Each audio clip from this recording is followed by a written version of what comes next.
तर सहारनपूर फिदाईन मॉड्यूलचा सूत्रधार doctor Muzaffar rather हा असल्याचा आता उघड झालाय।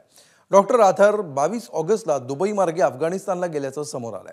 अफगाणिस्तानच्या डॉक्टर राथरनं स्फोटकं तयार करण्याचं प्रशिक्षण देखील घेतलं होतं। अफगाणिस्तानच्या हेल्मंड प्रांतामध्ये डॉक्टर राथर लपून बसल्याची शक्यता व्यक्त केली जाते।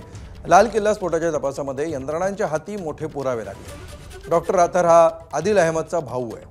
जैशचा कुख्यात दहशतवादी अम्मार अल्वीच्या राथर संपर्कात होता। अल्वीच्या आदेशानुसारच अफगाणिस्तानमध्ये त्यानं स्फोटकांचं प्रशिक्षण घेतलं। अफगाणिस्तानच्या हेल्मंडमध्ये जैश आणि अल कायदाचा छोटा तळ आहे। या स्थळावर राथरनं स्फोटकं बनवण्याचं प्रशिक्षण घेतलं।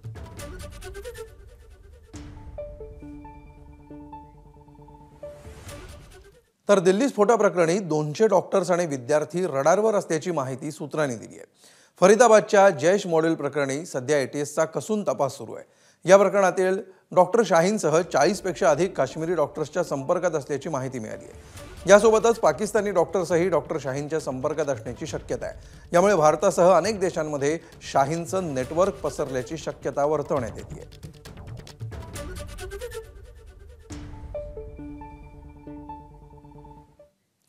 तर दिल्लीतील लाल किल्ल्याजवळच्या स्फोटामध्ये 40 फूट खोलपर्यंत जमिनीला हादरा बसल्याचं समोर आलंय। यासोबतच अंडरग्राऊंड लाल किल्ला मेट्रो स्टेशनही स्फोटामुळे हादरलंय। या दुर्घटनेचा सीसीटीव्ही आता समोर आलाय। सीसीटीव्हीतील दृश्यामुळे स्फोटाची भीषणता किती होती हे दिसून येत आहे।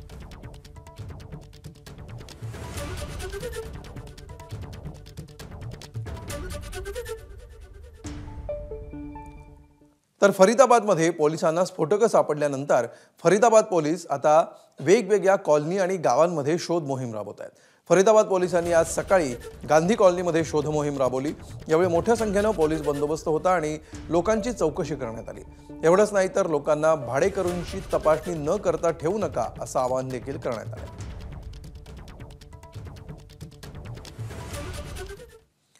तर दिल्ली स्फोटाप्रकरणी आणखी एक नवी माहिती समोर येते। स्फोटामध्ये उत्तर प्रदेशातील हिंदू नेते दहशतवाद्यांच्या निशाण्यावर होते अशी माहिती मिळाली। स्फोटाचा कट उघडकीला आल्यानंतर सुरक्षा यंत्रणांना ही माहिती मिळाली।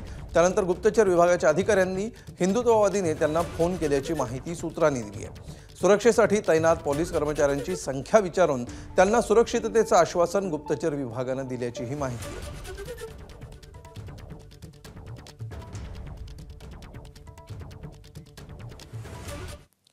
तर दिल्लीतल्या स्फोटाप्रकरणी आणखी एकावर गुन्हा दाखल करण्यात आलाय।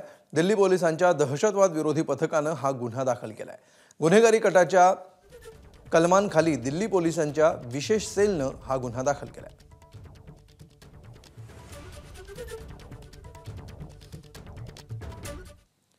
तर व्हाईट कॉलर टेरर मॉड्यूलमध्ये सहभागी असलेल्या 4 डॉक्टरांची वैद्यकीय नोंदणी नॅशनल मेडिकल कमिशननं रद्द केली आहे। यामध्ये doctor Muzaffar Ahmad, doctor Adil Ahmad Rather, doctor Muzammil Shakeel आणि डॉक्टर शाहीन सईद यांचा समावेश आहे। या 4 डॉक्टरांची नावं इंडियन मेडिकल रजिस्ट्री आणि नॅशनल मेडिकल रजिस्ट्रीमधून काढून टाकण्यात आली आहे। जम्मू काश्मीर पोलीस आणि स्टेट मेडिकल काउन्सिलकडून मिळालेल्या माहितीच्या आधारे ही कारवाई करण्यात आली आहे।